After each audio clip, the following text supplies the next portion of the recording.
It was in 1954, just less than a decade after the atomic bombing of Hiroshima and Nagasaki in World War II. The first Godzilla film was very serious in tone, and Godzilla himself was a symbol of nuclear destruction. After all, this is a movie made by people who actually experienced such a threat firsthand. The suggested origin of Godzilla is that he was created from nuclear radiation. His species has been debated for years, but most agree that he is a cross between a Tyrannosaurus rex and a Stegosaurus because of the dorsal spines on his back. As for the name, in Japan he's called Gojira, which is a combination of the Japanese words gorilla and whale. Gorilla and whale, huh? Well, that's kind of different than a T-Rex and Stegosaur. Well, what were they, tripping on acid? But no, the real reason he got his name was because there was a big tough guy working at the studio and his nickname was Gojira. So producer Tomoyuki Tanaki decided to use the name. So how would you feel if a giant fire-breathing monster was named after you? I don't know, but I think it'd be pretty awesome. Now, it's probably no mystery that this monster is a guy in a rubber suit, but what most people don't know is how horrible and infamous it was to be the guy inside. First of all, you couldn't see anything. Second, it was hard to move, and so hot inside that the actor actually passed out. Now, about Godzilla's trademark roar, you'd never guess. It was the sound of a leather glove being rubbed against a stringed instrument, a bass of some sort, I think. So overall, this is a pretty good monster movie. Godzilla looks scary in black and white, and the music and gritty cinematography create a foreboding mood. Shots of people crushed under rubble and dying in the hospital are real disturbing, and the choir of girls singing in despair kind of bothers me. They don't treat it like a B-movie, they treat it like it's a real disaster. Now, because Americans tend to dislike foreign films, when it came out here in the US, they chopped the movie down and filmed new scenes with Steve Martin. No, not that Steve Martin, but a character, a journalist named Steve Martin, played by Raymond Burr. Burr had recently played a villain in Alfred Hitchcock's Rear Window and would later be famous as Perry Mason. Now, he does a good job in this flick, but the way they use him is to have him narrate over most of the film, describing what's happening. I can hardly believe what has just happened. Now it seems Tokyo has no defense. It just seems like an obvious attempt to digest it all for us dumbass American audiences. Now, I could probably talk about this movie for another hour, but we got 28 more to go, so it's time to move on. In the words of Joe Bob, 4 stars, check it out. It's Cinemassacre's Monster Madness Godzilla-thon. After destroying Tokyo, Japan, Godzilla returns, but this time to tear apart Osaka. For its US release, they changed the title to Gigantus the Fire Monster, but in most video releases, the original title has been restored to Godzilla Raids Again.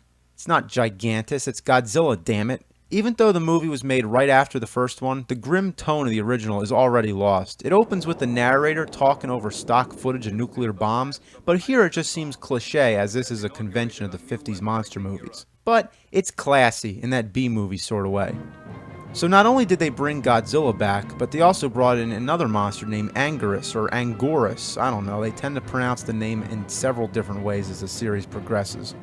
Now, Godzilla and Anguirus, well, they don't like each other. I don't know what it was, but I recall Godzilla saying something about Anguirus' mom, but I don't know, they just fucking hate each other's guts, and Anguirus is a worthy foe, but Godzilla just kicks his ass. This is the first time he fought another monster, a tradition which would last through the rest of the series.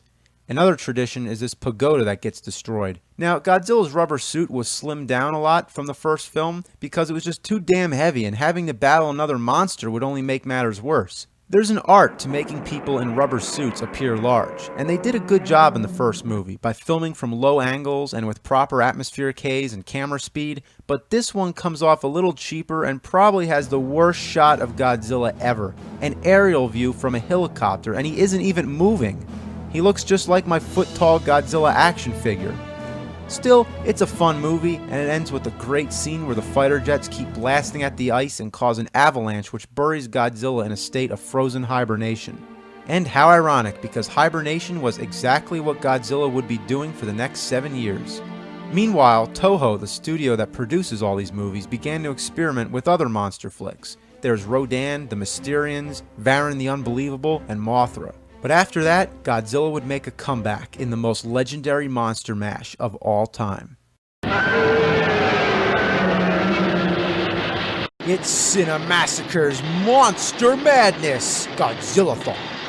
King Kong vs. Godzilla. It was simple genius to put two of the most famous monsters together in the battle of the century.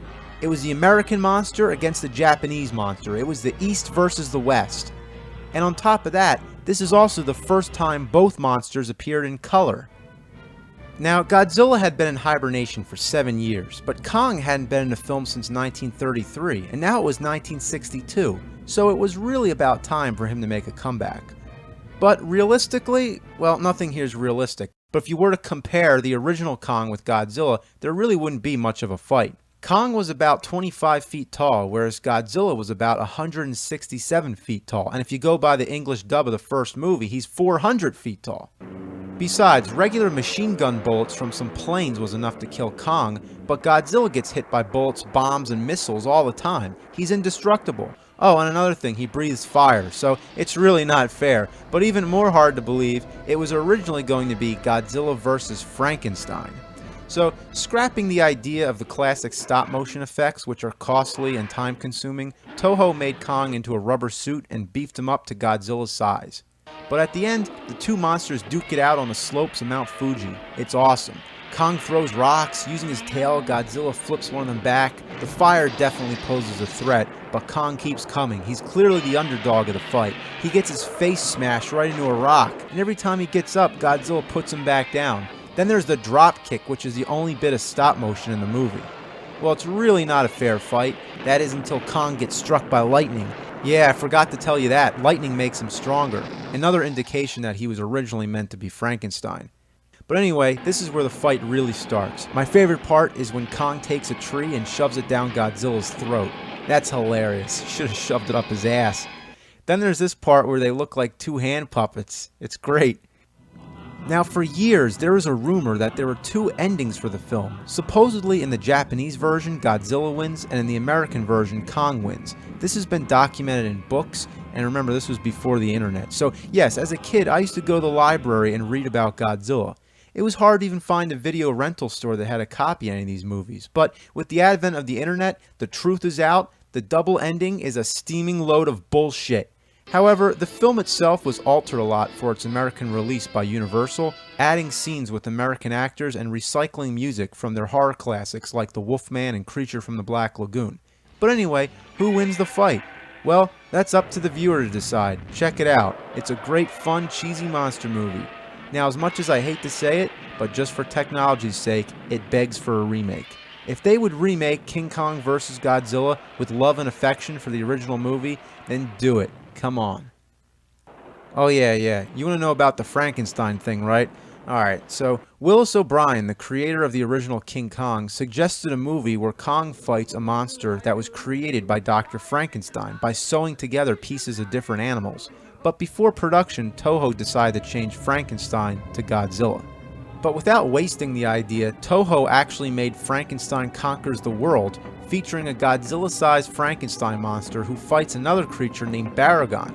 They even made a sequel called War of the Gargantuous, another cult classic about two hairy-ass monsters that fight to the death. Supposedly they spawned from pieces of the Frankenstein monster or something like that, but all references to Frankenstein were deleted in the final film.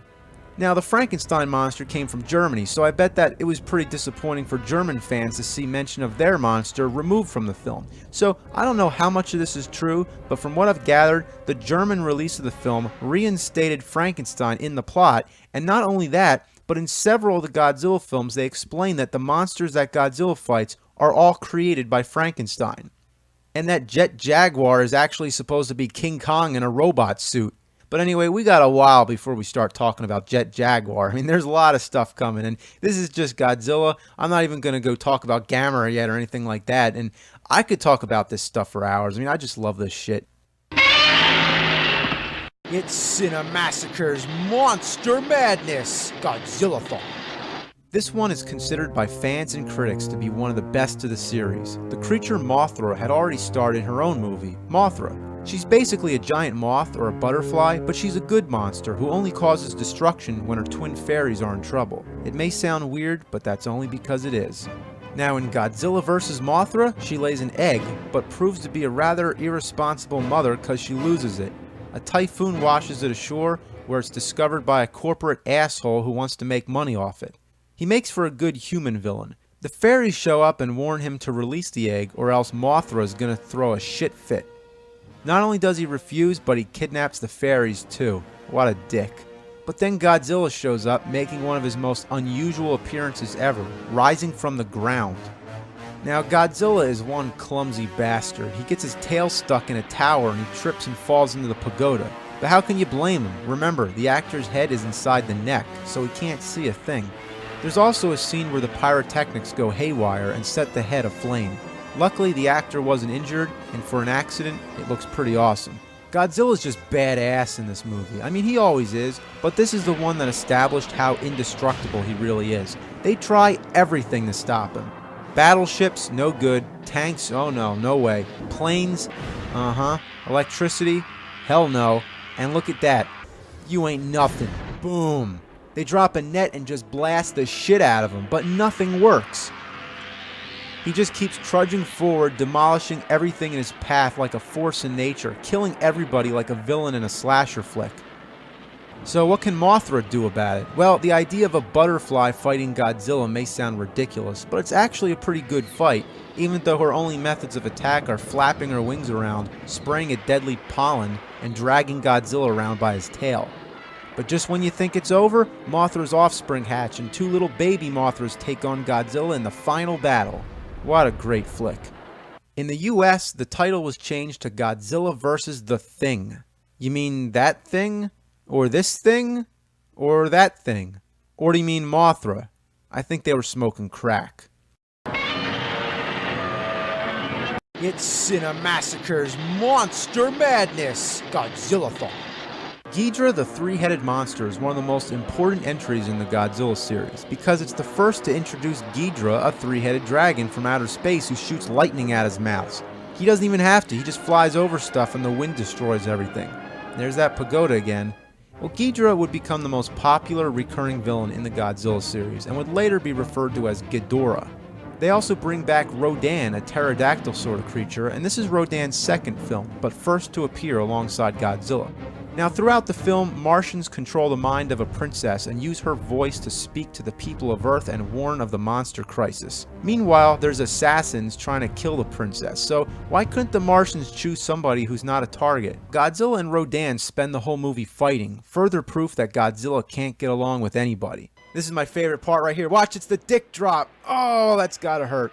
Also, when Rodan yanks on his tail, it's like his head is connected to every movement. So Japan's got all these monsters trampling around, so something's gotta be done. The twin fairies call upon the last offspring of Mothra to come back and be the peacemaker. The other one's supposed to be dead, more or less out of convenience, so there's only one Mothra again. So Mothra goes and tries to talk to Godzilla and Rodan, who are too busy playing volleyball with a boulder. After a few blasts from her web, she gets their attention. One of my favorite moments of the whole series, Rodan has a good chuckle at Godzilla first, then when he gets it too, Godzilla laughs his ass off.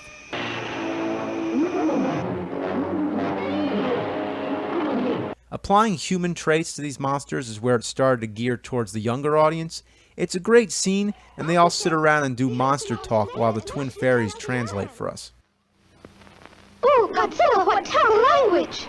Unable to get them to cooperate, Mothra goes to fight Ghidra on her own, gets her ass handed to her, and then Godzilla and Rodan join in. It's 3 monsters against 1, and this is where the monster Rumble was born. It's no wonder why this movie was such a big success. 3 heads are better than 1, and 4 monsters are better than 2. It's Cinemassacre's Monster Madness, Godzillathon.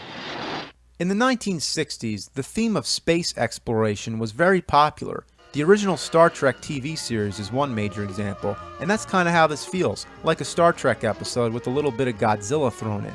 But just for the record, this came out first. The title is usually referred to as Godzilla vs. Monster Zero, but it's also known as Invasion of the Astro Monster and just simply Monster Zero. It's also interesting to note that American actor Nick Adams is the only one speaking English, so he's not dubbed over. The plot involves the discovery of a new planet near Jupiter. It's called Planet X. On this planet they meet a friendly race who are under attack by a monster which they've nicknamed Monster Zero. But surprise, surprise, it's Ghidra. The people of Earth agree to let them borrow Godzilla and Rodan to help battle Ghidorah, so they transport the two of them to the surface of Planet X to fight. It's pretty awesome because it's the only Godzilla fight to happen somewhere other than Earth. Their first match here is a victory and Ghidorah retreats.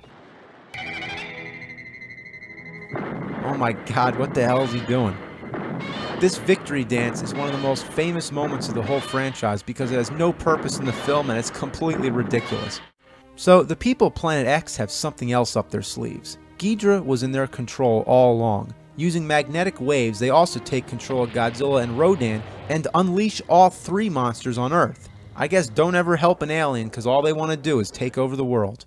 Well, it's Godzilla's first movie being a good guy from the very start, but already again, he's a bad guy. But not for long. The people of Earth find a way to break the aliens' command and then all the monsters return to their normal selves.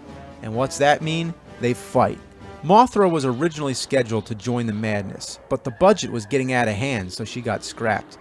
Anyway, this is a pretty good one, a little heavy on the sci-fi, but that's all great stuff. Check it out.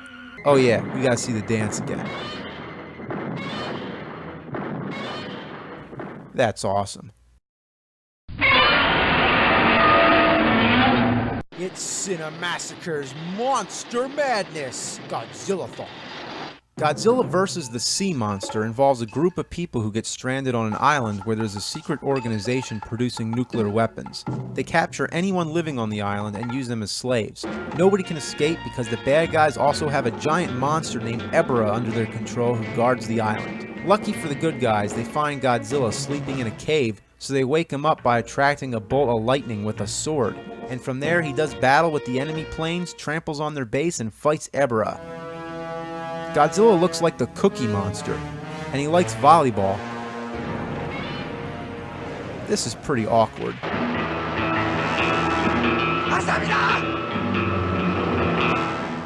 And doesn't the music kind of sound like James Bond?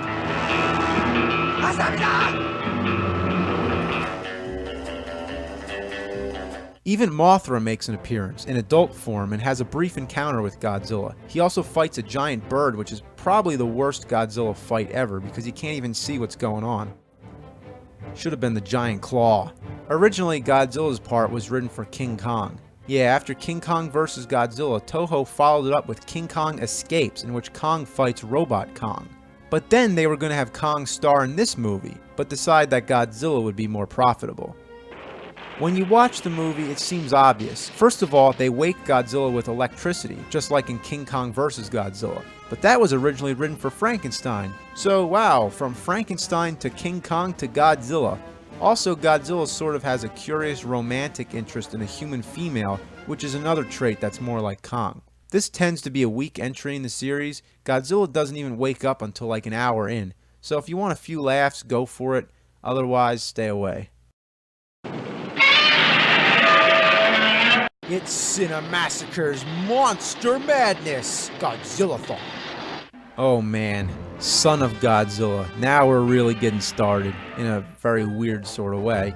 Depending on which way you look at it, Son of Godzilla is either one of the worst or one of the best. The setting is once again on an island, but here there's a research team doing weather experiments. Lucky for them, the place is roaming with giant mantises. When a giant egg is discovered, the mantises break it apart, and it turns out to be Godzilla's son, who looks like the Pillsbury Doughboy. He continues to get the shit kicked out of him, till finally his dad shows up and beats the hell out of all the mantises. Bam, bam, bam, bam, bam, bam, what now, bitch? During the fight, he lets his son get hit in the face with a rock, and drags the poor little guy by his tail. After the fight's over, he clobbers him and walks away. Doesn't even care about his newborn son. Worst parent ever. But then he comes back and gives him a little ride on his tail, so it's all good. People usually refer to the son as Minya or Minilla, but in the movie I don't recall them ever giving him a name. There's lots of great moments, like this scene where Godzilla's trying to sleep and his son plays jump rope with his tail. He trips and Godzilla wakes up like, "What the fuck are you doing?" And he gives a little head nod like, "Dad, go back to sleep." I could do commentary over the whole movie, but it wouldn't help anything. Okay, well here's another favorite part of mine. Whenever he doesn't want to listen to his dad, he shakes and makes a squeaking sound. Like that. Godzilla just drags him and tells him to shut the fuck up. There's another scene where he tries to teach his kid how to breathe fire, even threatening to hit him. Man, what a mean dad. But the poor little guy can only puff smoke rings. That is until Godzilla steps on his tail. Now, rather than try to narrate the entire movie, I guess I better just shut up and let you go watch it for yourself. The final scene involves a fight with a giant spider, and the ending in the snow is actually one of the most heartwarming scenes I ever saw to feature rubber suit monsters. Beneath Godzilla's tough exterior, you learn that he really does care about his son. Overall, the movie is actually quite enjoyable. Some people say it's one of the worst, maybe it is, but I say go check it out for a good laugh. It's Cinemassacre's Monster Madness, Godzillathon. Destroy All Monsters was originally intended to be the last of the Godzilla films. For this epic grand finale, Toho got together nearly all their monsters and put them all together into this one movie. Godzilla, Godzilla's son, Mothra, Rodan, the giant spider, Baron, Baragon, Manda, Gorosaurus, and Anguillus. The story takes place in the future. The year is 1999, but here all the world's monsters have been rounded up and contained on this one island, Monsterland. Here, the monsters live in peace and everything is fine, until an alien race comes down and sets the monsters loose on Earth's cities. Most of the film involves the humans' efforts to break the aliens' control over the monsters. Despite being one of the most famous creature features of all time for its abundance of monsters, most of the monsters only make brief cameo appearances, and the movie seems to focus mostly on the humans, and that can be a little disappointing. But the scene that makes it all worthwhile is the end, when all the monsters team up to fight Ghidorah. It's classic. It is just classic. What really makes it cool is to see all the monsters' unique attacks. Mothra and the spider spit web, Gorosaurus does his kick thing, Godzilla's son puffs a smoke ring which strangles Ghidorah. They were really having a laugh with this one. They pretty much beat the shit out of Ghidorah, and if you saw the earlier films, you'll remember that Ghidorah lost against Godzilla and Rodan alone. Now he's against 7 other monsters. It's really not fair. This is a pretty good one. Give it a watch, but skip to the end. It's Cinemassacre's Monster Madness, Godzillathon. Okay, wow. Godzilla's Revenge. This movie is the wet core of the smelly dog turd, and we're gonna take a bite right in. Oh, there's nothing more sad than a grown man all alone wallowing in his sorrows watching Godzilla's Revenge, let alone making a video about it. I don't even know how to explain this one. All I can say is that this is where the series really started to change direction. Destroy All Monsters was the big finale. It got all the monsters together in a royal rumble and killed the evil Ghidorah. So that was really supposed to be the last movie. But instead, they decided to make more and gear them towards children. The plot involves a kid who's a fan of Godzilla. He gets beaten up by bullies and then he gets kidnapped by bad guys. I guess that's all you need to know. So he dreams that he's on Monster Island and becomes friends with Godzilla's son. How is this possible? Well, he can shrink down the human size whenever he wants. That's convenient, and he can talk too. Godzilla says that I should learn to fight my own battles, you know. Together, they watch Godzilla fight other monsters, which is shameless stock footage from Son of Godzilla and Godzilla vs. the Sea Monster. And I don't mean that they reuse some of the same shots here and there. They literally recycle the same scenes. If they would have included more, it could have been a best of Godzilla compilation. The only redeeming factor is a new monster called Gabra, which looks amazingly stupid. He spends most of the time beating the shit out of Godzilla's son, and his body's surging with electricity. He's like twice as tall, so it would be common sense for Minya to run away. He is called Minya, right? Well, Godzilla keeps forcing him to fight. He's concerned about being a coward instead of being concerned about getting his ass kicked. Eventually, Godzilla helps out and a giant battle's underway. But remember, this is all a dream, and it parallels with the boy's real-life battle with the kidnappers. So he escapes the kidnappers, and then he proves his newfound courage by beating up the bullies. And I don't know which fight is stranger, the monsters jumping around and flying through the air, or this ridiculous LSD-induced strobing fight with the bullies. Some look at this movie with a lighthearted nature and say that it shows a struggle in a youth and that there's some moral lesson to stand up to things and be brave. Yeah, sure, I guess that means to stand up to people who are much bigger than you and to fight monsters that shoot electricity. I don't buy it. Overall, the final monster fight's pretty amusing, but this is undoubtedly the worst of all the Godzilla movies, by far. Any way you look at it, it's absolutely awful. Godzilla's revenge. Who did he get revenge on? That's what I want to know. It's Cinemassacre's Monster Madness, Godzilla-thon. Godzilla vs. the Smog Monster, also known as Godzilla vs. Hedorah, follows in the line of Godzilla's revenge, targeting it towards kids. Little kids. Little kids who get hopped up on sugar to the point that their brains operate on higher levels of existence and their supersensory nerves subject them to a fantasy world that exceeds that of an adult on the most powerful narcotics known to science. Basically, I'm just trying to say, this movie's really weird. Watching it is like going into a drug-induced mind trip, and even though I said it's geared towards kids, I really can't be sure. Some of it's actually pretty terrifying, like when the smog monster turns people to bones. There's also a scene in a dance club where this guy starts hallucinating and he sees everyone wearing fish masks. I don't know what this has to do with anything. Then there's all these weird animated scenes. It's like watching some kind of children's variety show. There's also a little science lesson about galaxies and nebulas. Yeah, I don't know. This movie's a mixture of horror, children's movie, 70s psychedelic exploitation, and Godzilla. Oh, really? Isn't that why we were here in the first place? Godzilla makes his first appearance coming up to the sunrise with some silly music. He's sure come a long way since he first menaced Tokyo, an icon of destruction, now a savior of the planet. But not in a cool superhero kind of way, in a, hey kids, be good to the earth kind of way. This movie has a theme song called Save the Earth, which plays constantly. Yeah, the smog monster's created from pollution, so the moral lesson of the movie is don't pollute, or else there'll be some weird shit monster that looks like a cross between Oscar the Grouch and the Blob. He's made of crap, so it's like Godzilla's battling a giant turd.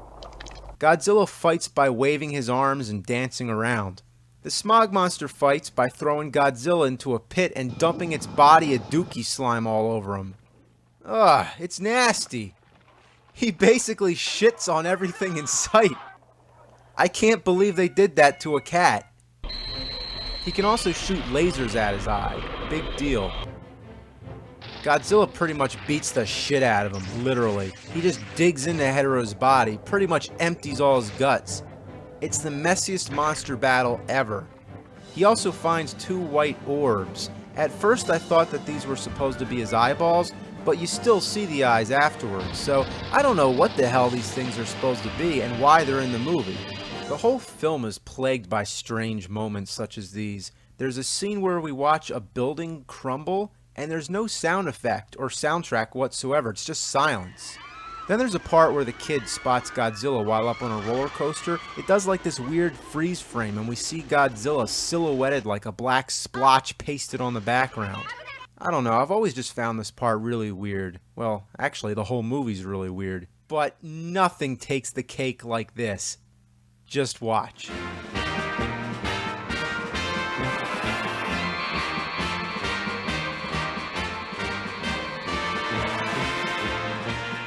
I know, I felt the same way when I first saw this. Shocked and speechless. Even the chapter on the DVD menu says something you don't see every day. I agree.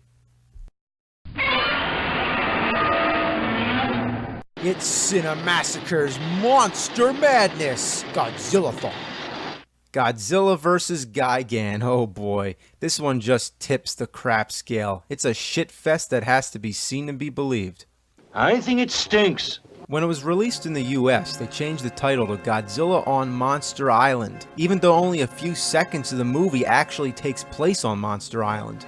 That's like calling Indiana Jones and the Temple of Doom Indiana Jones in Shanghai, but even that's being generous. The plot concerns a comic book artist who's commissioned to work as a conceptual designer for a children's playground that's monster-themed. The main attraction is a tower that looks like Godzilla, but soon he finds out that this is the base for cockroaches from outer space, specifically the Space Hunter Nebula M who want to take over the world. Literally, they're cockroaches wearing human skin. The big drawback of this movie is that it takes a long time to get started. There's barely any monster action until at least 45 minutes in. Two jewels in outer space burst into flame and out come King Ghidorah and Gigan. It's like, thank God something's happening. Ghidorah looks really bad when he's flying. It looks like he's a stiff plastic model. If you're as big as a nerd as I am, you might be wondering how Ghidorah can be alive. Wasn't he killed at the end of Destroy All Monsters? Yeah, they stomped the shit out of him and put him in the ground. Well, you're even more of a nerd if you want to know the answer. Well, Destroy All Monsters took place in the future. This one we can assume is back in the present time, before Ghidorah was killed. So you might think including one of the best Godzilla villains would lift the presence of this awful movie, which he does, but lots of what we see is nothing but recycled footage from earlier Godzilla films. Even if the lighting doesn't match and that the Godzilla costume's different, it's shameless stock footage.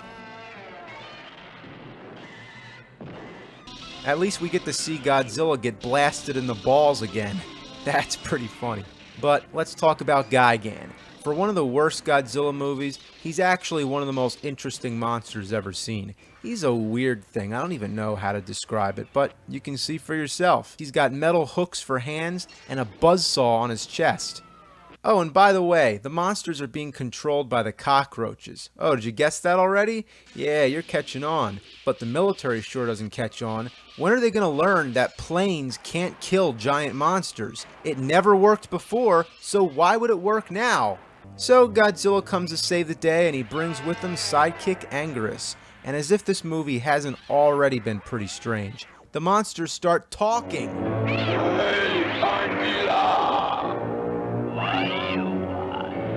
Something funny going on. You better check. Oh, yeah. Hey, Akira, come on. There's a lot of trouble ahead. I have no clue what the hell they're saying, but I've heard that in the original Japanese version, you don't hear them speak. They're speech bubbles. Kind of fits the comic book theme, but what asshole decided that they needed to actually talk? The two monsters fight like a tag team match. Definitely the highlight of the film. But its repeated use of stock footage wears old, and so does the Godzilla costume. It's been used in so many films that you can actually see it falling apart. Look at the arms. I can deal with that, but would it have been too much trouble to keep the famous Godzilla roar from fucking up? You gotta be joking, what happened? Sounds like somebody playing with a record, and if that's not enough, Godzilla bleeds. Come on, Anguirus, don't step in the saw, you dumb shit. Oh, come on. Was that necessary? Because all the gratuitous bloodshed and swearing. You're a hard bitch. This one is a drastic change in pace from Godzilla's Revenge and Godzilla vs. the Smog Monster. Is it for kids, adults, or people on drugs?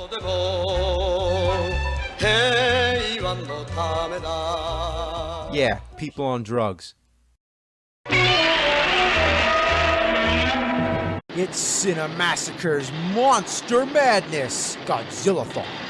Godzilla vs. Megalon, here we go. The poster shows Godzilla fighting Megalon on top of the World Trade Center, something that never happens in the movie. There's not even a single scene that takes place in New York City, so how the hell did they come up with that? Also, not to mention, it would be physically impossible given the size of the monsters. Sure, King Kong could do it, but Godzilla's taller than the building itself. The plot centers around a race of people living underground who look like seductive Ku Klux Klan members. What the fuck? The people of Earth, or I mean ground level Earth, are conducting all these nuclear bomb tests, but the underground people don't like this at all. In fact, it pisses them off. And they have a monster named Megalon, a giant bomb-spitting bug with drills for hands. And that's one mistake you don't want to make, pissing somebody off who has a monster. So rather than going up to the surface and saying, hey, we live downstairs, could you please stop with all the nuclear bombs? It's kinda loud. Instead, they send Megalon up there to throw a shit fit. Okay, that's a nice way to handle it. That's like if I had my TV turned up really loud and some neighbor that I didn't even know existed got real mad and sent their pet tiger in through my window. So there's a giant monster roaming around. They try taking it down with planes, tanks, and laser cannons. It doesn't work. What a surprise. Then Godzilla comes to save the day. Same old shit. But the one reason why this movie stands out from all the rest is because of Jet Jaguar, a flying robot that changes size. I don't even need to say anymore. You look at him and just laugh. It probably comes as no surprise that the idea Jet Jaguar came from an elementary school student. No joke, they were having a contest for kids to submit their own robot superheroes, which was all a craze at the time, like Ultraman and Spectreman. Originally, Jet Jaguar was meant to be the star of the movie, but Godzilla was thrown in at the last minute because it would have more marquee value. Reputedly, the whole movie was filmed in only 3 weeks. No wonder, because there's so much stock footage. Jet Jaguar shows up and plays charades with Godzilla. Then, the two of them team up to fight Megalon. Outnumbered, the Toga people call the Space Hunter Nebula M to ask them to send Gigan over to help. That's convenient. It's like, hey, can I borrow your monster? So, once again, it's 2 monsters against 2 in a final showdown. Godzilla fights like a boxer. Jet Jaguar gets his ass kicked. What do you expect? Megalon keeps spitting fire bombs. Look at this shot. And check it out again. It's like the same shot being repeated. Day and night switch drastically, and stock footage from Godzilla vs. Gigan is used over and over. There are some great moments though, like when Jet Jaguar throws Gigan into the air and Godzilla blasts him with his fiery breath. Then the best moment of all, a priceless gem of cinematic entertainment that defies any law of reality that could possibly exist. Everybody in the world needs to see this. Watch.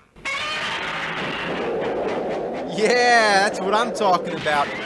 And they knew it was awesome because there's a replay. Yeah, you get to see the same shot twice. How does he do that? I guess it's all about the tail support. And to put an end to this overload of awesomeness, I'm gonna leave you with the Jet Jaguar song. Jet Jaguar, Jet Jaguar, yatta de Jaguar.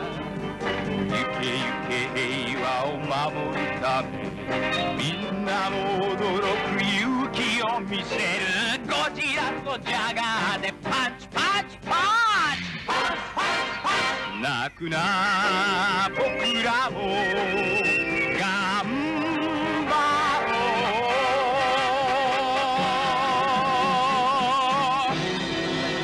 う. That's the meaning of life. It's Cinemassacre's Monster Madness Godzilla-thon. Oh, Godzilla! Godzilla vs. Mechagodzilla, also known as Godzilla vs. the Cosmic Monster, also known as Godzilla vs. the Bionic Monster. Is that enough titles? It was the year 1974, Godzilla's 20th anniversary, and for the occasion, Toho decided to cut the bullshit. We've seen the Big G evolve from a brutal force of destruction to a children-loving defender of the Earth. The last few installments in the series were definitely subpar, but now they've come up with a brilliant way to show off Godzilla's destruction again, but keep him a hero at the same time. How so? With 2 Godzillas for the price of 1. As the movie begins, Godzilla goes on a rampage through Japan. What's his problem? Is he just in a bad mood? Or is it not the real Godzilla? Anguirus shows up and the two of them get into a fight, reminiscent of Godzilla raids again. During the battle, Anguirus scrapes off some of Godzilla's flesh, exposing metal underneath. This is your first clue. Anyway, remember King Kong's fatality move, where he rips the dinosaur's jaw open? Well, Godzilla does the same thing to Anguirus. Damn. Finish him. Well, it's not Godzilla, is it? It's an imposter. The real Godzilla shows up and the two of them have a spectacular brawl in an industrial area at night. Godzilla keeps blowing away the fake Godzilla's flesh, revealing it to be some sort of a Terminator Godzilla. You could call it a Mecha Godzilla. Well, that explains that.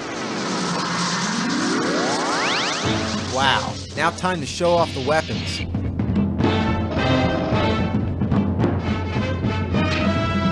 Amazing. Finger missiles, toe missiles, knee missiles, Mechagodzilla has it all. Even a ray gun on his chest, the ability to shoot lasers from his eyes, and rocket jets which enable flight. Mechagodzilla is controlled by space apes. Yeah, no kidding. Whenever they're shot, stabbed, or beaten up, they revert to their true form. I'm gonna go back inside and take care of those bastards. After Godzilla loses his first battle to Mechagodzilla, he retreats and then finds out that he has some incredible bad luck because he gets struck by lightning again and again and again. But at least it makes him stronger, or so we assume. Before the rematch, we introduce a bonus monster, a lazy one I might add, because it only wakes up if you sing to it. 私のしさ星の浜辺で待っているのしさ Yeah, that's the King Caesar song. 私の胸で燃えている燃えているしさしさしさ And it goes on forever. And just when you thought it's over, she starts fucking singing again. 暗い夜のキングシー And keep in mind, you're seeing my abridged version, but seriously, this song goes on for a really long time.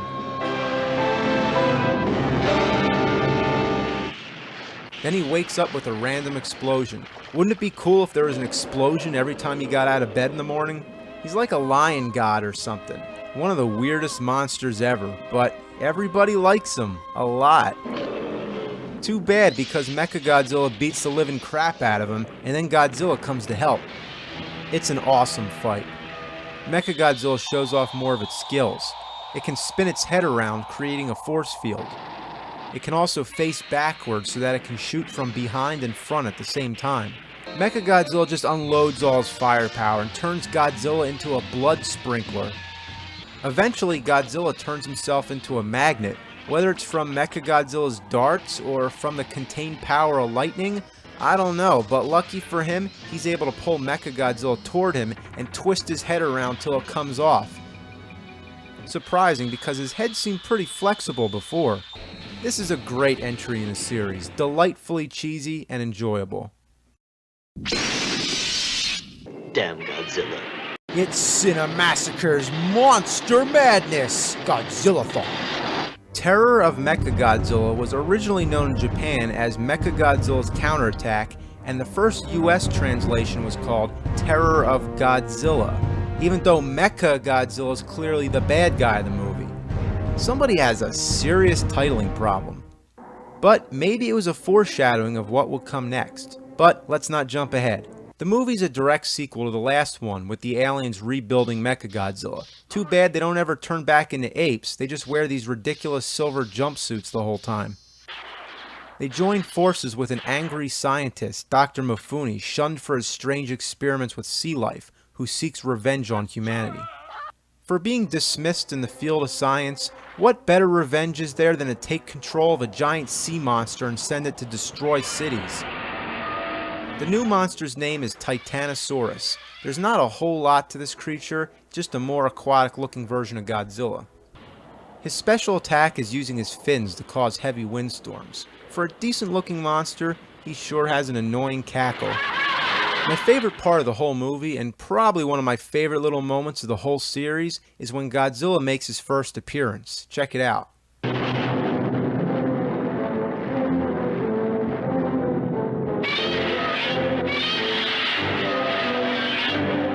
There's a good amount of monster battle going on, and the stakes are raised because this time Godzilla's up against two monsters and has no allies. There's plenty of explosions. And I do mean plenty.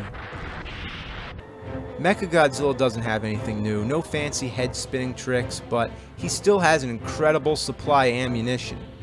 Enough to set the Godzilla suit on fire, something that doesn't happen too often. Titanosaurus has one pretty funny moment in which he lifts Godzilla by the mouth. Once again, Mechagodzilla's head gets removed, but this time he can still fight, even without the head. It's a nice twist, and overall, a nice monster mash.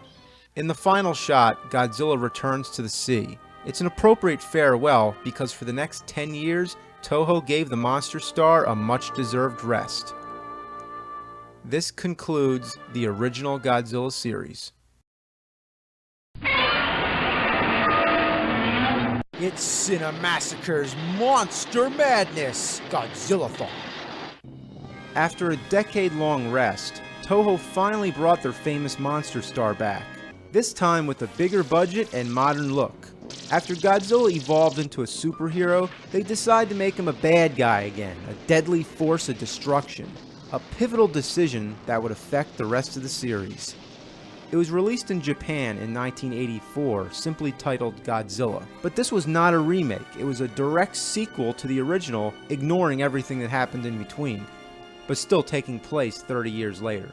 As far as the plot goes, there's nothing special. Godzilla just shows up and throws a fit, same old stuff. The Godzilla suit, effects, and lavish miniature sets all look much more sophisticated, but still outdated by today's standards. There are moments when Godzilla looks real good and even scary, but some of the animatronic close-ups look like shit. One interesting thing to note is that the first attack in the movie is not from Godzilla, but sea lice. What the hell? The combat scenes with the army are pretty cool. The highlight is the new flying weapon, the Super X. There's also the infamous Cold War tension which was going on at the time. There's a scene where the Russians launch a missile at Godzilla, but in the US re-edit, they seem to deliberately launch the missile at Tokyo. Pretty fucked up. The 1985 US re-edit was distributed by Monster Master Roger Corman nonetheless. It also recast Raymond Burr, returning as his character Steve Martin from the original. But now, the actor Steve Martin was popular, so they simply refer to him as Mr. Martin instead. Overall, it's not as campy as the classics or as spectacular as the newer ones. It falls somewhere in between. It's Cinemassacre's Monster Madness Godzillathon. One problem with Godzilla 1985 is that Godzilla was on his own. He didn't have any monsters to fight. So for the sequel, Toho decided to hold a contest to write the plot and invent an original monster. As it turns out, it's a weird plot. Scientists find Godzilla's cells and combine them with that of a plant to create a giant plant monster which goes on a rampage. Well, then why'd you do that? You don't mix Godzilla cells with a plant unless you want trouble. This tends to be a very overlooked film in the series because Biollante isn't one of the classic Godzilla enemies, but it's definitely worth a look. It's strange, but original. Basically a bunch of tentacles with Venus flytraps at the ends and a giant crocodile mouth. Perhaps if they called it Godzilla vs. Little Shop of Horrors, it would have had more marquee value. Again, the combat scenes with Godzilla fighting the military are great spectacles to watch. They also bring in another new weapon, the Super X2. Yeah, the usual planes and battleships get boring after a while, so it's always cool to see something new. But at last, I'd like to mention that this one was never released in the US. Theatrically. It was never released theatrically in the US, but it aired on cable television in the US, and it was released on VHS, English dubbed. Yes, I owned it, but it would be the last one that I'd own for a while, because following Godzilla movies throughout the 90s were not released in the US in any form whatsoever, not until the advent of DVD. However, they were available, fortunately subtitled, as special imports on VHS. Once DVD came around, every Godzilla movie saw a Western release. I hope that clears it up.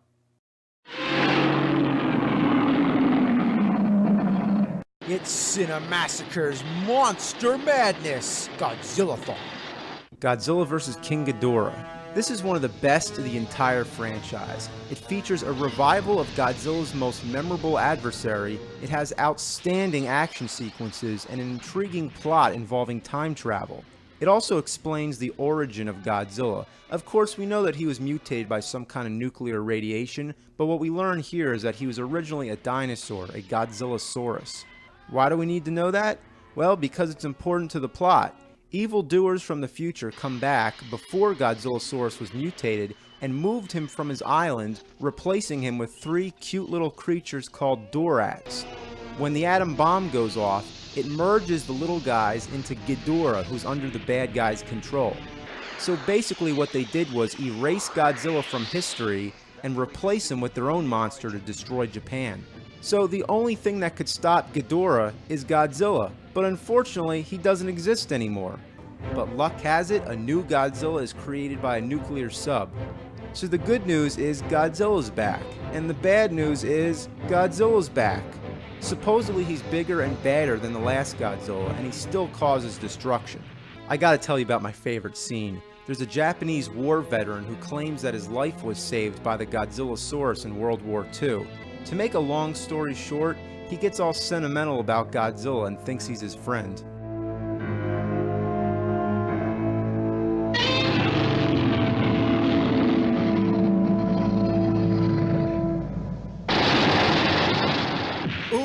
Nobody ever got it that bad. But there's another funny scene. When the time travelers go back in the 1940s, they're spotted by 2 American soldiers. It did look like it was from another planet, but... Shall we report it, sir? What, that we're being invaded by little green men from outer space? Let's just keep it as our secret. You can tell your son about it when he's born. Major Spielberg? Oh, okay, so that's how Spielberg got the idea for Close Encounters in E.T. But of course, the big highlight are the fight scenes with Ghidorah. Good stuff. In the first battle, Godzilla blows his head off and fucking fries that bastard. So now that they got Ghidorah taken care of, the only problem is getting rid of Godzilla too. And the only thing that can stop him is Ghidorah, so hey, it's like they fucked themselves. The problem is reversed. So what do? They get Ghidorah back. It's like a continuous pattern. They replace the missing head with a robot one and equip it with all new weapons. And yes, this character is officially known as Mecha Ghidorah. It's one of the most memorable monster battles ever, and definitely one of my favorite Godzilla movies. It's Cinemassacre's Monster Madness, Godzillathon. Godzilla vs. Mothra. By now, Toho is making a Godzilla movie every year for the first half of the 90s. After bringing Ghidorah into the new series, they decided to follow it with the remake of Godzilla vs. Mothra. However, remake is a bad choice of words because it's a completely different storyline. Mothra still hatches out of an egg, starts in larva form, and goes into a cocoon before becoming her final form. That's all the same. But the twin fairies who Mothra guards explain themselves as the Earth's cosmos that keep nature in balance. And when humankind upsets the balance of the Earth, an evil Mothra appears named Batra. Batra is responsible for defending the Earth, but goes too far and ends up causing more destruction than necessary. So the good Mothra is sent in to straighten his ass out. Batra again starts as an armored caterpillar before cocooning into its final form. While the storyline generally revolves around Mothra and Batra, Godzilla of course joins in as well. Their first battle takes place in water in larva stage, and their final battle takes place in the city, both in full form. They all seem to be enemies, but at the end, Mothra and Batra team up against Godzilla. Kinda seems like the same old shit, but it's a pretty good entry in the series. It was so popular that Mothra became one of few characters to escape the Godzilla franchise and star in Rebirth of Mothra 1, 2, and 3. Originally starring in her own film, Mothra, it was fitting that she was able to break free again. Coming next, Toho would reinvent another one of their classic monsters.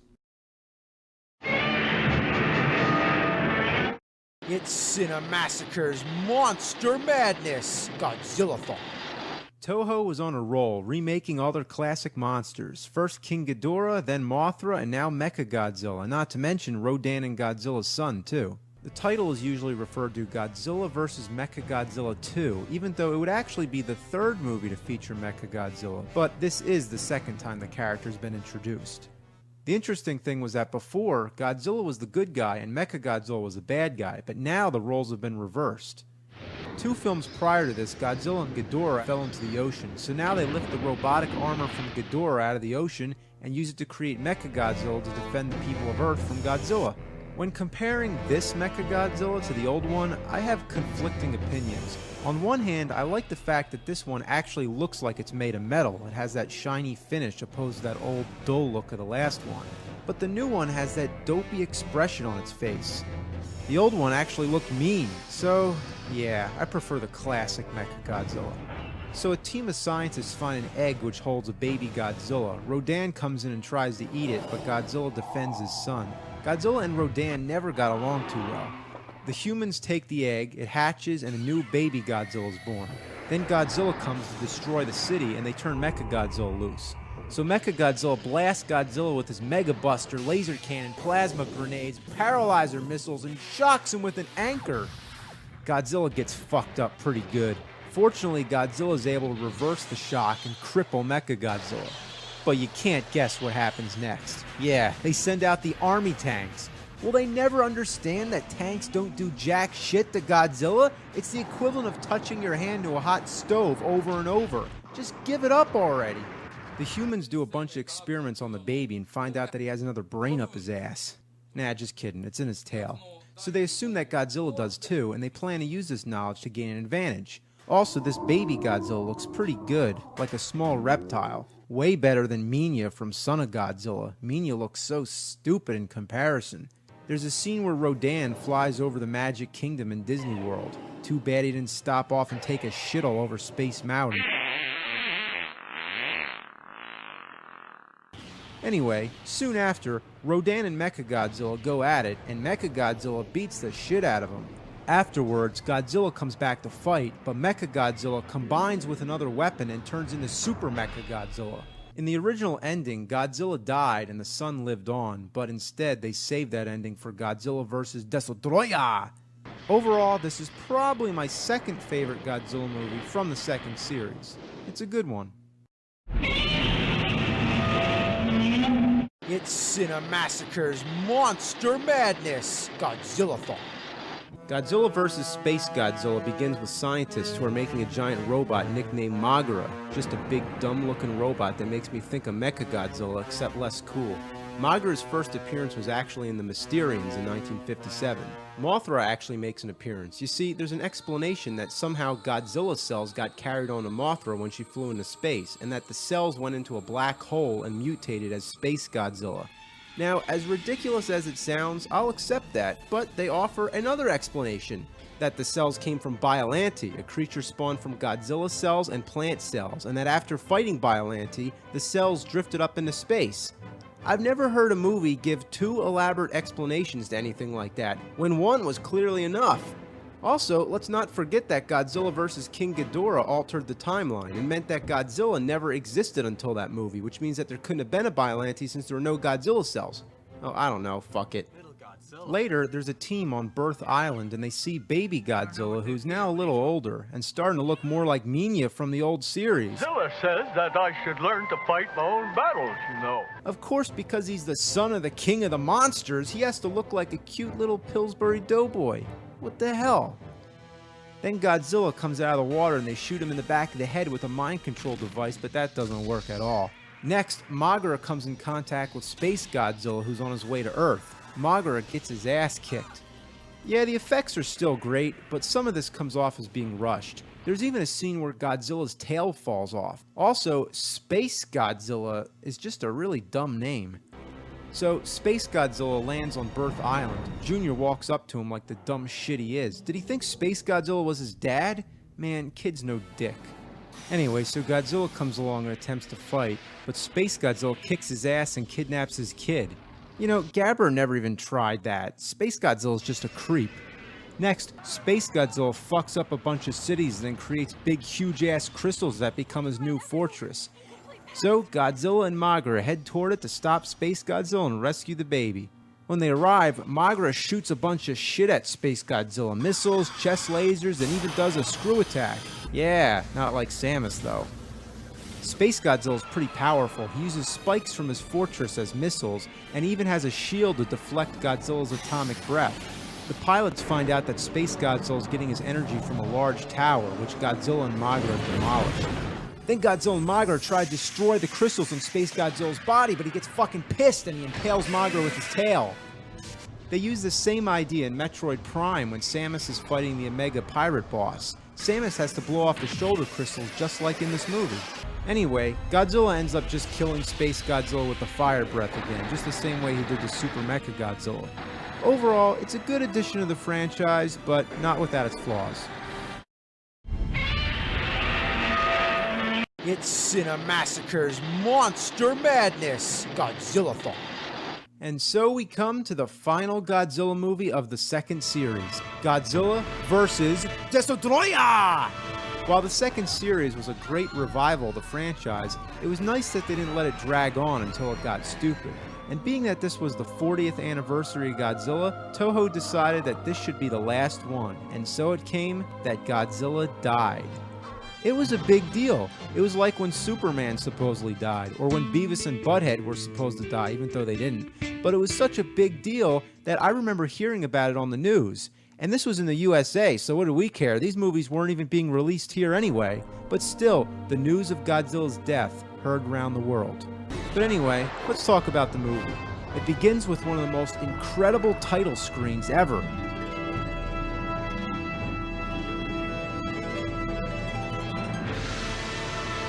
That's awesome.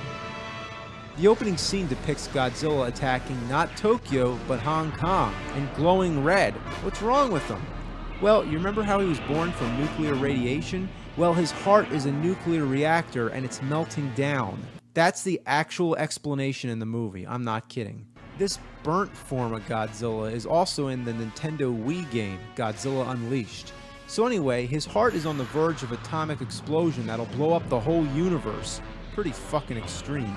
Next thing, there's all these creatures running around which look like a combination of a scorpion, the predator, and alien with the thing coming out of its mouth. Scenes like this where people are being attacked almost make you forget that you're watching a Godzilla movie and instead a B-horror movie. Well, all these creatures evolved from tiny organisms in the ocean. There's a scientific explanation how they were created by the Oxygen Destroyer, the weapon which killed the first Godzilla. It's a neat and appropriate way to tie the first movie with the last.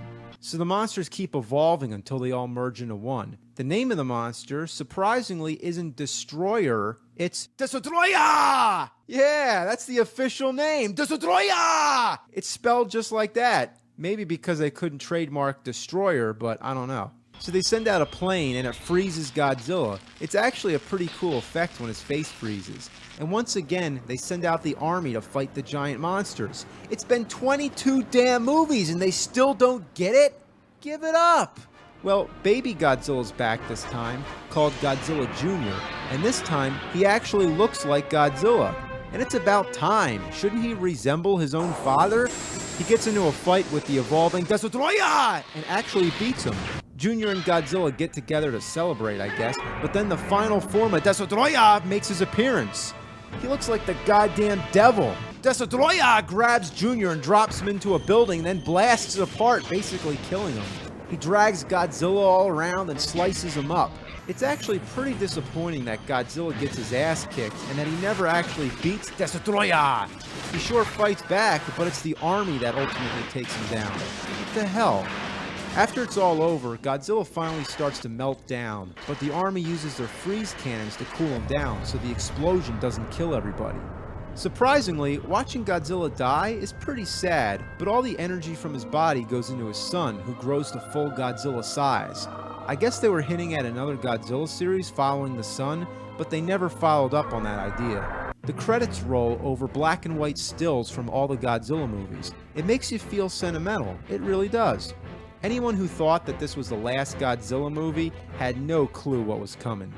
He was only taking a 5-year rest. One thing left to say, Destroyer!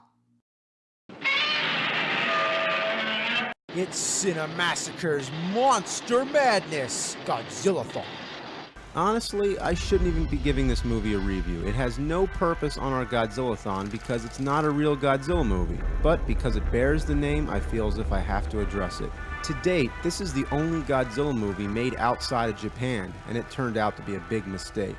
Let's rewind back to 1993. Jurassic Park hit the scene, pushed the boundaries of special effects, and made dinosaurs awesome again.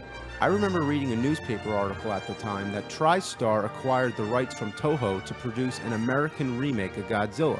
I almost shit my pants. It was a dream come true. I wanted to see Godzilla's awesome force of destruction on the big screen, and maybe then people would take the King of the Monsters a little more seriously. Whenever I would tell people that I was into Godzilla, people would laugh at me. Guy in a rubber suit, bad dubbing, yeah, you know. I can understand why the mainstream moviegoers don't like foreign films. When it's dubbed, it's hard to take it seriously, but when it's subtitled, you have to read your way through the movie. Yeah, if I want to read, I'll get a friggin' book. Depends on the movie, but for something like this, I usually prefer dubbing because I'm lazy and I just want to watch a movie. Watch it, not read it. So, with that said, I had high hopes that the American Godzilla would overcome all those problems and gain wider recognition for one of the greatest monsters of all time. But through countless delays, I had to wait 5 years for this movie to see the light of day in 1998. But I got my fix with the Jurassic Park sequel, The Lost World. It was an average sequel, but the highlight was the final scene where the T-Rex goes on a rampage through the city. There's even a moment when Japanese tourists are running away saying, "I left Japan to get away from this." It was a great little tribute, but had I known that this was more honorable to Godzilla than the shit that we were going to see next. Finally, trailers started popping up which would show Godzilla's foot. This was our first sign that something was wrong. The foot looked like a T-Rex. Didn't we see that already? Isn't this supposed to be Godzilla?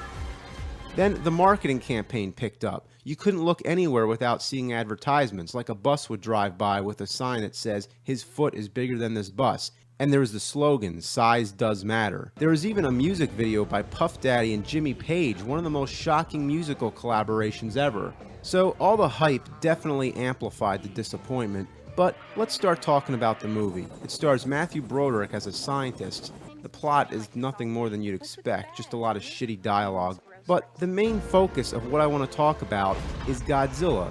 Just look at him. It looks nothing like Godzilla, and I expected him to look different. I wanted him to look different. I'm all for updating the image of a classic monster and making him more realistic and kick-ass for today's standards. I knew it was going to be all CGI and no guy in a rubber suit. I expected that. But what we got was something that didn't even fit the requirements. None of Godzilla's trademark characteristics were incorporated. Does he breathe fire? No, not really. There's a couple moments when he sort of blows on cars and they explode. But it's not like the fire's really coming from his mouth. I don't know. And if size matters, why is he so much smaller and weaker than the real Godzilla? They actually kill him with missiles. Yeah, they shoot him down. That's it. Did they ever even see a Godzilla movie? The army is not supposed to kill him. The only thing that stands a chance against Godzilla is another giant monster. And that was another disappointment, that there's no rival for Godzilla to fight. Long before the film's release, I read an early script in which he fights a monster called the Griffin. Why they scrapped that, I have no idea. I even heard that it was originally supposed to be King Ghidorah. That would have been awesome if they did it right. There's also some weird thing about Godzilla laying eggs, which hatch into velociraptors. Yeah, seriously, it's just like the raptors from Jurassic Park. Clearly, this movie owed more to Jurassic Park than it did to Godzilla. There's also one egg left at the end, setting it up for a sequel that never happened, although there was an animated series which continued the story. It's funny to note that the mayor in New York City in the movie is named Ebert and his top advisor is Gene, an obvious nod to the critics Gene Siskel and Roger Ebert. Their basic consensus was, yeah, that's cool, but the movie still sucks. Now, listen, I'm not trying to jump on the bandwagon and hate on this movie like everyone else. I'm just putting the whole thing in retrospect. I was a big Godzilla fan, I was young, and I was disappointed. But it's been 10 years, and I've gotten over it.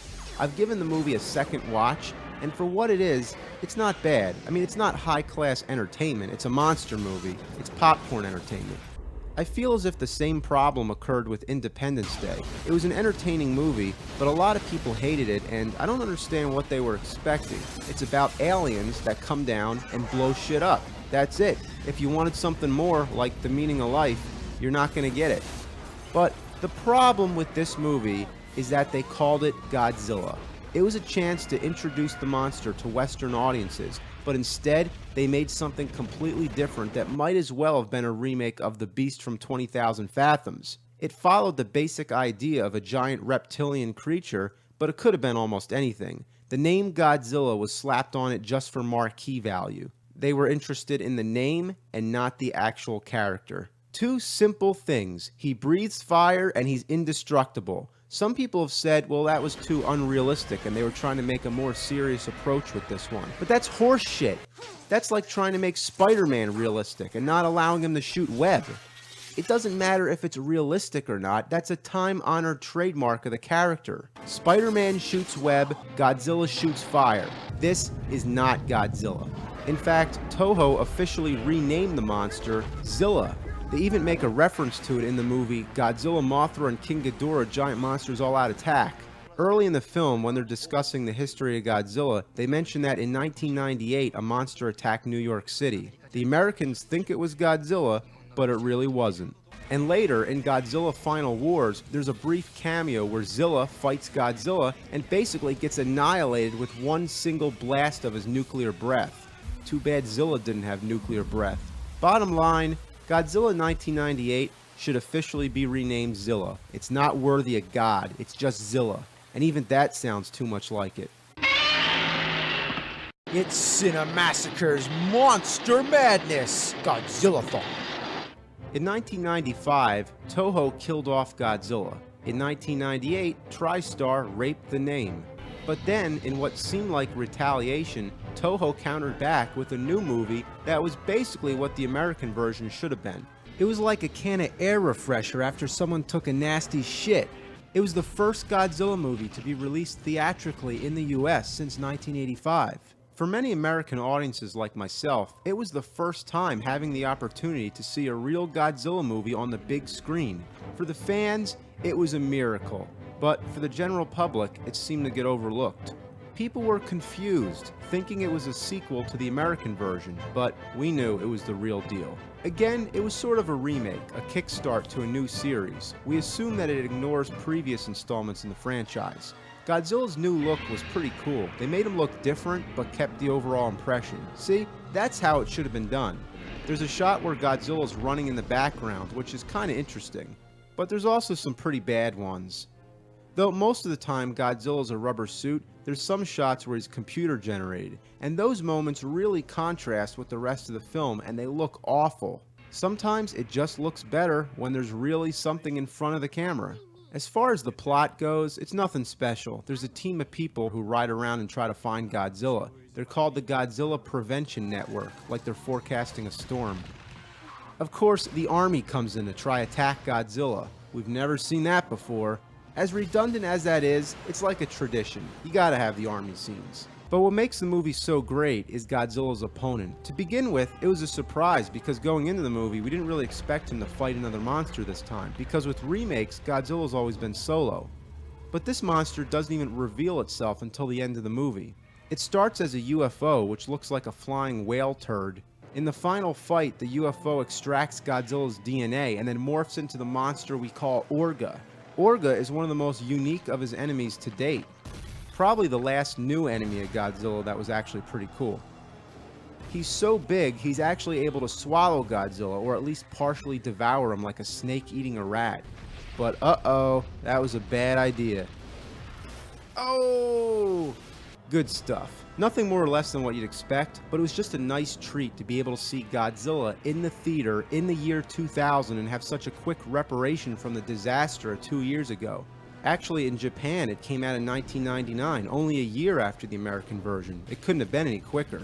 Unfortunately, it was the last Godzilla movie to be released theatrically here in the US, but it was great to know that Toho was making them again year after year, and eventually, they all came to DVD.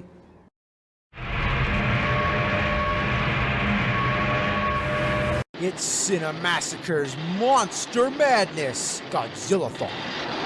Godzilla vs. Megagyrus. Once the third Godzilla series kicked off, you'd think that they'd be all consecutive sequels. But guess what? This one is actually yet another remake, ignoring all previous films except for the first one. Interesting. Okay, so where do we begin? Well, there's a military device that shoots black holes. A dragonfly comes out the hole, lays an egg, and nasty insects come out. Wow. Where are we going with this? Well, anyway, the insects actually first appeared in the 1956 film Rodan. Another interesting way to tie it in with one of the earlier movies. The insects all fight Godzilla, who pretty much gets the best of them, but they inject some of Godzilla's blood into a giant cocoon which becomes Megagyrus, basically a giant death moth. Some of the effects where Godzilla's underwater are all CG and they look like total garbage. There's a pretty neat scene where someone attaches a homing device to Godzilla's back. It's not too often when someone's able to touch him. They also try to suck him into a black hole, so besides all the usual planes and tanks, they were at least getting kind of creative with different ways to stop Godzilla. There's a really funny moment, which is probably the funniest since Godzilla's drop kick against Megalon. It's when he leaps in the air and does a body slam. Look, there he goes! So Megagyrus starts shooting atomic breath because he originated from Godzilla's DNA, like so many of his recent enemies. Overall, it's not one of the best, and the formula gets a little tiring, but it was still nice to get another Godzilla movie. After this, the series would pick up a little more, so stay tuned, we're almost done. It's Cinemassacre's Monster Madness Godzillathon. Okay, this one is called Godzilla, Mothra, and King Ghidorah Giant Monsters All Out Attack. Just rolls off your tongue. Seriously, what kind of title is that? Anyway, this one, again, is another sequel to the original, and we assume that it ignores all in between. Why do they keep doing that?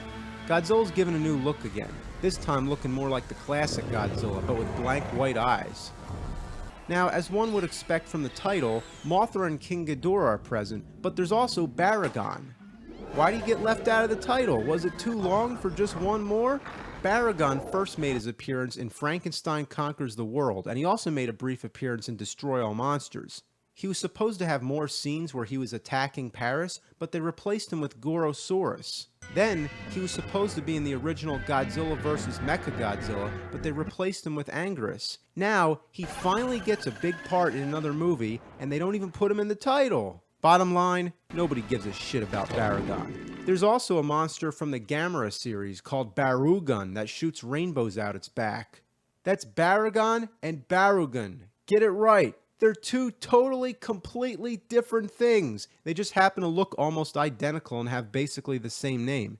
Then there's Mothra, who looks quite good. Before, she's always looked kind of like a fluffy butterfly piece of shit, but now she's finally got a decent update. This time, you actually see the damage that the monsters are causing. I mean, before you'd always see people running, but now you actually see people getting injured. Ghidorah makes his appearance during the final fight, but this time they're both against Godzilla. And in between it all, there's some army intervention, but Godzilla eradicates their ass.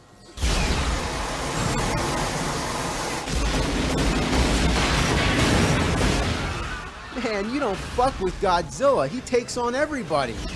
Boom! Boom! Boom! Man, this is out of control. The special effects are pretty spectacular, too. This movie starts out a little slow, but by the end, you're exhilarated. A satisfying entry in the series, despite some quirky things to make fun of, it's actually a pretty damn good monster flick. One of the best of the Millennium series. It's Cinemassacre's Monster Madness Godzillathon. Okay, this is Godzilla against Mechagodzilla, sometimes called Godzilla X Mechagodzilla, but it should really just be called Godzilla vs. Mechagodzilla 3. From now on, there weren't really any new monsters in the Godzilla universe. They were down to remaking the same ones over and over, this time Mechagodzilla again. I've mentioned that I preferred the 70s Mechagodzilla over the 90s version, but the Millennium version gives us a happy balance, coming closer to the design of the original, but still updating it appropriately. But the first thing I should really mention is that this movie is once again another reboot to the series, ignoring all previous installments except for the original. Did they just feel that the first one was gold and the rest were all a load of shit? It's true that the original can be regarded as the best, but why no more continuity between the films? This is the 4th time in a row they did this. Once again, the plot revolves around the military who build Mechagodzilla to fight Godzilla. But this time, Mechagodzilla is built around the actual skeleton of the original Godzilla. Yeah, so the Godzilla in this movie is definitely the second of its kind. And the original Godzilla bones are now inside Mechagodzilla. So it's the new Godzilla fighting the old one. Once you're able to wrap your head around that, it gets even more crazy. There's actually traces of Godzilla's DNA in the bones, and somehow that causes a genetic memory that Mechagodzilla remembers that it was Godzilla and then goes on a rampage through the city. Now that's just mind-blowing. So most of the movie deals with the military's attempt to get Mechagodzilla under control. Oh, and I forgot to mention, they don't call it Mechagodzilla, they constantly refer to it as Kiru. What the hell, it's Mechagodzilla, that's what the title says. Kiru? What kind of dumb name is that? What did you just say? Godzilla sucks dick? They also tried to make Mechagodzilla more realistic by giving him a limited amount of fighting time before he runs out of power. They use planes to take him to his destination. I guess that saves him gas. Nothing's realistic to begin with, so what's the deal? Mechagodzilla has some great powers, the ability to freeze shit and then crush the ice. They try to use it on Godzilla, but it fails. He's also mounted with a super laser cannon that obliterates anything in front of it. It seems that's the only weapon that might stand a chance against Godzilla, but whenever they try to use it on him, something goes wrong. The effects are pretty good, and the monster battles are great. But this one leaves you wishing for a little more. It seemed that this one spent a lot of time setting up the story, reinventing Godzilla again, and concentrating on the humans' efforts to get Mechagodzilla working. All in all, not bad, but at least it had a direct sequel, coming next. It's Cinemassacre's Monster Madness, Godzilla-thon. Godzilla Tokyo SOS is a direct sequel to the last movie, and that's great because the last movie was more like a setup to this one. It re-established Godzilla for the 4th time in a row and reinvented Mechagodzilla for the 3rd time total. But now, we're ready to rock and roll. Not only does it pit Godzilla against Mechagodzilla in their final battle, but it throws Mothra in the mix. Mothra is apparently upset that the original Godzilla bones were taken from the sea. Please refer back to my last review because I'm not explaining that one again. But anyway, why the hell does Mothra care about Godzilla's bones? But it doesn't seem to matter much anyway. She comes in and tries to stop Godzilla, but she gets her ass kicked. What do you expect? Soon enough, Mechagodzilla joins the action. Eventually, Mothra is defeated, but her twin babies hatch and they continue to fight for her, just like in the original Godzilla vs. Mothra. It's an all-out monster brawl. It's what you'd expect. Not much to say about this one, but just look at it. Has a lot of destruction, a lot of flashy effects, same old stuff, but it leaves you satisfied.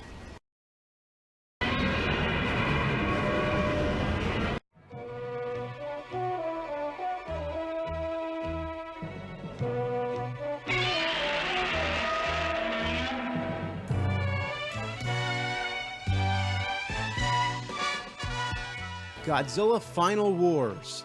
Welcome to the last day of Godzilla-thon, and this one's a blast. All I can say is, wow. Toho really ended the series right. It was the 50th anniversary of Godzilla, and it was time to give him another rest. So basically, they just decided to go totally insane with this movie. For the most part, it's like a remake of Destroy All Monsters. Back then, that was a big deal to see so many of their famous monsters thrown together into one movie. But since there's been so many new monsters that fans have always suggested a remake, but to round up all the monsters to date. Well, our wish was finally granted, and it was worth the wait. To describe the plot would be like trying to explain quantum physics in 5 minutes. But basically, monsters appear all over the world. Anguirus attacks Shanghai, King Caesar attacks Okinawa, Kamacuras attacks Paris, the American Godzilla attacks Sydney, Australia, the Spider attacks Arizona, and Rodan attacks New York City. By the way, according to Toho, this is what goes on in New York City. Yo, what's up? Oh, come on, put the gun down. No, see, it's too late for that. This here and a hand cannon. I'll blow your ass all the way back to Jersey. Great! Go for it. Yeah, guess that's about right. Also, Godzilla's son is discovered on Mount Fuji, but this never really amounts to much. It just sort of becomes a subplot. The Smog Monster also makes an appearance, but it's really brief. I still can't believe that they even include King Caesar. It seems they went out of their way to dig up any obscure villain from the Godzilla universe, but the only thing missing is Jet Jaguar.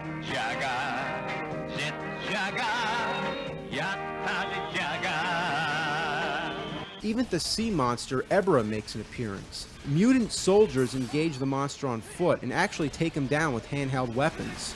Pretty crazy. The mutant soldiers are able to jump around, sort of like a cross between the Matrix and a Kung Fu Wu-Tang movie. There's a lot of action scenes involving the humans fighting, and it's great. The first time I saw this, I was really taken back because I watch a Godzilla movie to see monsters fighting, not people. But now, I think it's pretty awesome because usually in a Godzilla movie, you get scenes where monsters are fighting and scenes where people are talking. So, the trade-in is that instead, you get scenes with monsters fighting and scenes with people fighting. So, it's all fighting, you can't go wrong. Of course, there's aliens involved. They come down in a spaceship that looks like Epcot's giant golf ball. They basically turn all the monsters loose to destroy the world.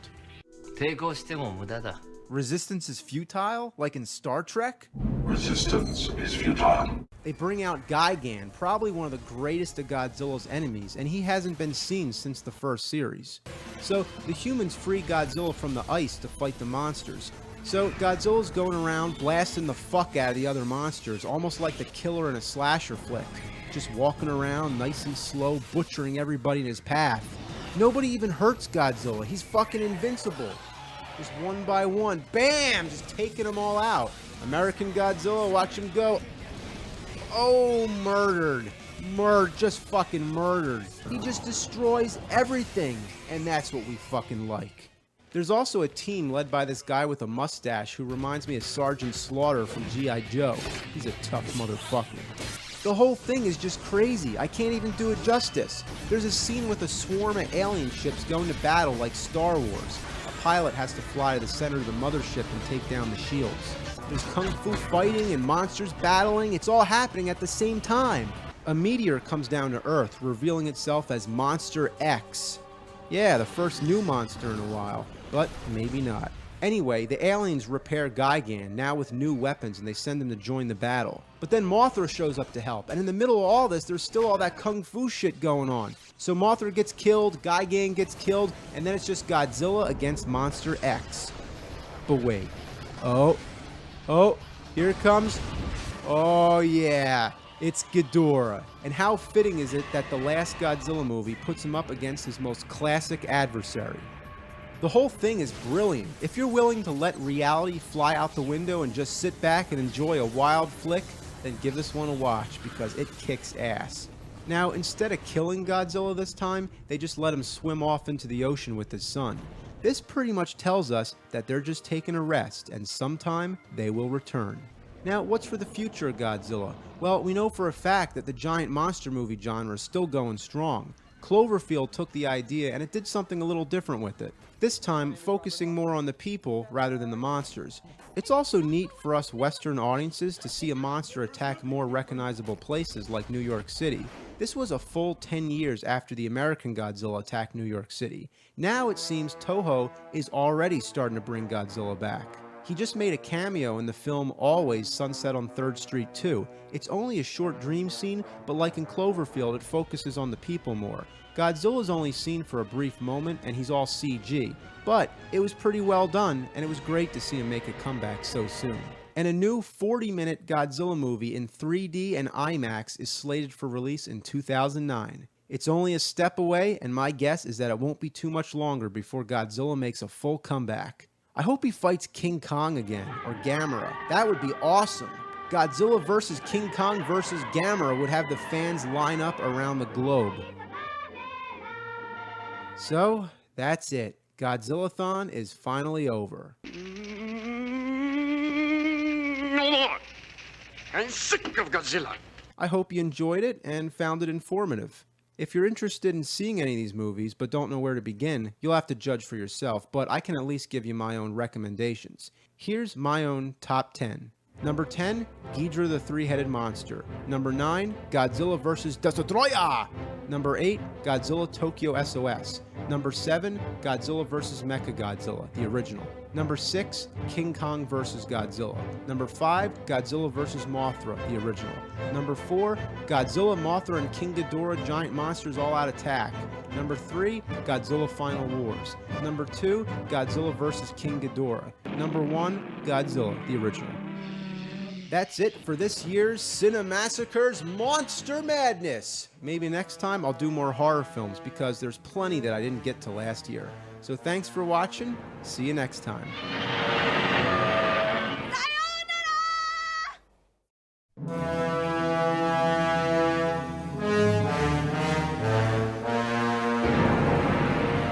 Now, Godzilla and Anguirus, well, they don't like each other. I don't know what it was, but I recall Godzilla saying something about Anguirus' mom, but I don't know, they just fucking hate each other's guts, and Anguirus is a worthy foe, but Godzilla just kicks his ass. There's an art to making people in rubber suits appear large, and they did a good job in the first movie by filming from low angles and with proper atmospheric haze and camera speed, but this one comes off a little cheaper and probably has the worst shot of Godzilla ever. An aerial view from a helicopter, and he isn't even moving. He looks just like my foot-tall Godzilla action figure. My favorite part is when Kong takes a tree and shoves it down Godzilla's throat. That's hilarious. He should have shoved it up his ass. Then there's this part where they look like two hand puppets. It's great. It's Cinemassacre's Monster Madness, Godzillathon. This one is considered by fans and critics to be one of the best of the series. The creature Mothra had already starred in her own movie, Mothra. She's basically a giant moth or a butterfly, but she's a good monster who only causes destruction when her twin fairies are in trouble. It may sound weird, but that's only because it is. In the US, the title was changed to Godzilla vs. The Thing. You mean that thing? Or this thing? Or that thing? Or do you mean Mothra? I think they were smoking crack.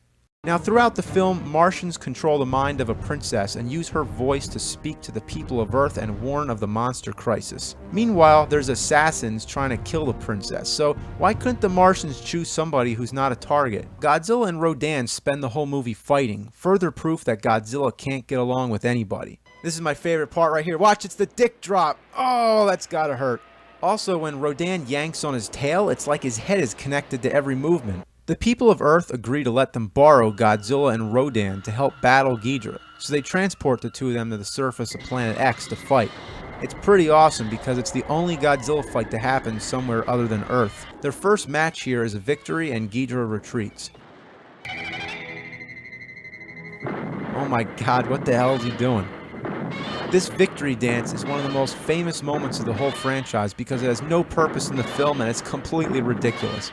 So, the people of Planet X have something else up their sleeves. Ghidorah was in their control all along. Using magnetic waves, they also take control of Godzilla and Rodan and unleash all three monsters on Earth. I guess don't ever help an alien because all they want to do is take over the world. Of course! Knock it off! Godzilla looks like the Cookie Monster, and he likes volleyball. This is pretty awkward. During the fight, he lets his son get hit in the face with a rock and drags the poor little guy by his tail. After the fight's over, he clobbers him and walks away. Doesn't even care about his newborn son. Worst parent ever. But then he comes back and gives him a little ride on his tail, so it's all good. There's another scene where he tries to teach his kid how to breathe fire, even threatening to hit him. Man, what a mean dad. But the poor little guy can only puff smoke rings. That is until Godzilla steps on his tail. Okay, wow. Godzilla's Revenge. This movie is the wet core of the smelly dog turd, and we're gonna take a bite right in. Oh, there's nothing more sad than a grown man all alone wallowing in his sorrows watching Godzilla's Revenge, let alone making a video about it. Godzilla says that I should learn to fight my own battles, you know. So he escapes the kidnappers, and then he proves his newfound courage by beating up the bullies. And I don't know which fight is stranger, the monsters jumping around and flying through the air, or this ridiculous LSD-induced strobing fight with the bullies. Godzilla vs. the Smog Monster, also known as Godzilla vs. Hedorah, follows in the line of Godzilla's Revenge, targeting it towards kids. Little kids. Little kids who get hopped up on sugar to the point that their brains operate on higher levels of existence and their supersensory nerves subject them to a fantasy world that exceeds that of an adult on the most powerful narcotics known to science. He's sure come a long way since he first menaced Tokyo, an icon of destruction, now a savior of the planet. But not in a cool superhero kind of way, in a, hey kids, be good to the earth kind of way. The moral lesson of the movie is don't pollute, or else there'll be some weird shit monster that looks like a cross between Oscar the Grouch and the Blob. He's made of crap, so it's like Godzilla's battling a giant turd. Godzilla fights by waving his arms and dancing around.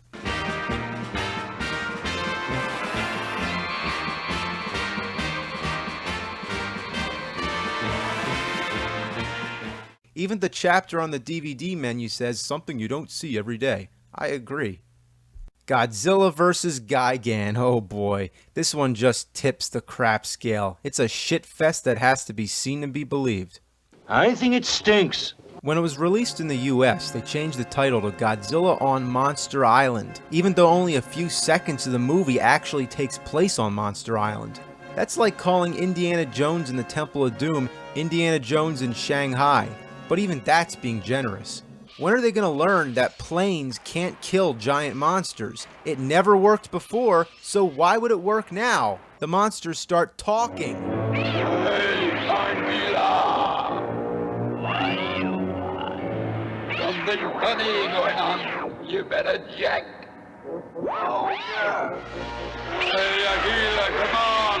There's a lot of trouble ahead. The two monsters fight like a tag team match. Definitely the highlight of the film.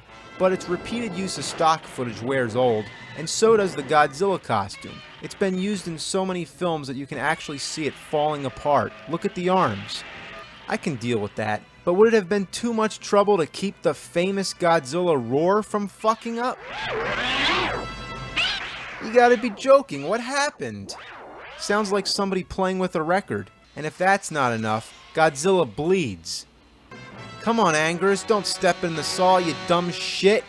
The poster shows Godzilla fighting Megalon on top of the World Trade Center, something that never happens in the movie. There's not even a single scene that takes place in New York City, so how the hell did they come up with that?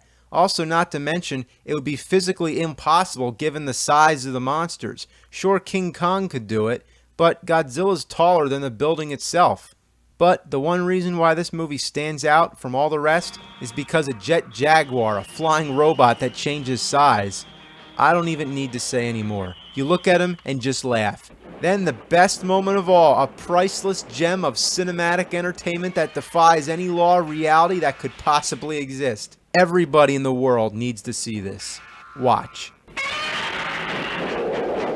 Yeah, that's what I'm talking about.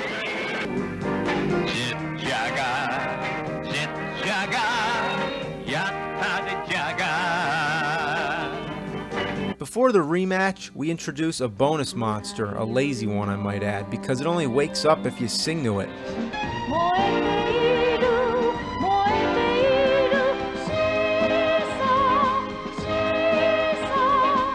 Mechagodzilla just unloads all his firepower and turns Godzilla into a blood sprinkler and twists his head around till it comes off. Surprising because his head seemed pretty flexible before. This is a great entry in the series, delightfully cheesy and enjoyable. Scientists find Godzilla's cells and combine them with that of a plant to create a giant plant monster which goes on a rampage. Well, then why'd you do that? You don't mix Godzilla cells with a plant unless you want trouble. Perhaps if they called it Godzilla vs. Little Shop of Horrors, it would have had more marquee value. In the first battle, Godzilla blows his head off and fucking fries that bastard. They replace the missing head with a robot one and equip it with all new weapons. And yes, this character is officially known as Mecha Ghidorah. There's a scene where Rodan flies over the Magic Kingdom in Disney World. Too bad he didn't stop off and take a shit all over Space Mountain. Mothra actually makes an appearance. You see, there's an explanation that somehow Godzilla's cells got carried on to Mothra when she flew into space, and that the cells went into a black hole and mutated as Space Godzilla. Now, as ridiculous as it sounds, I'll accept that, but they offer another explanation. That the cells came from Biollante, a creature spawned from Godzilla cells and plant cells, and that after fighting Biollante, the cells drifted up into space. I've never heard a movie give two elaborate explanations to anything like that, when one was clearly enough. It begins with one of the most incredible title screens ever.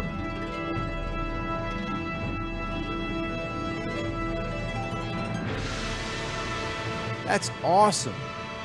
Well, you remember how he was born from nuclear radiation? Well, his heart is a nuclear reactor and it's melting down.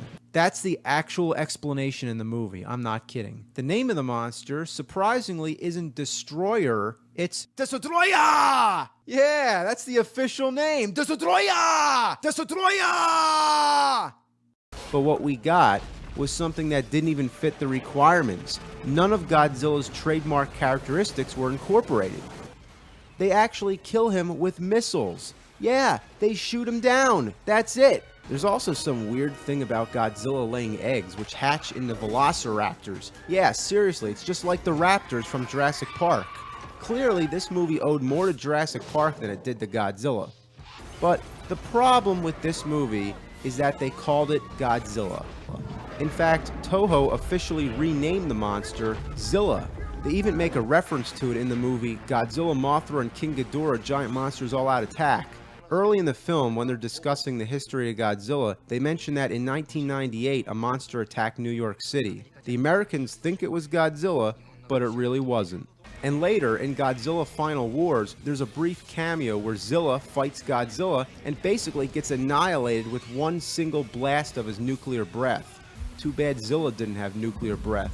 Bottom line, Godzilla 1998 should officially be renamed Zilla. It's not worthy of God, it's just Zilla. But then, in what seemed like retaliation, Toho countered back with a new movie that was basically what the American version should have been.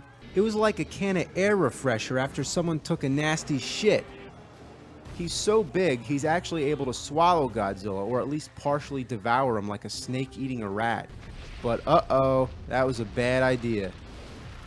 Oh! That's when he leaps in the air and does a body slam. Look, there he goes! So, okay, this one is called Godzilla, Mothra, and King Ghidorah Giant Monsters All Out Attack. Just rolls off your tongue. Now, as one would expect from the title, Mothra and King Ghidorah are present, but there's also Baragon. Why did he get left out of the title? Was it too long for just one more? Bottom line, nobody gives a shit about Baragon. There's also a monster from the Gamera series called Barugun that shoots rainbows out its back. That's Baragon and Barugun. Get it right. They're two totally, completely different things. They just happen to look almost identical and have basically the same name.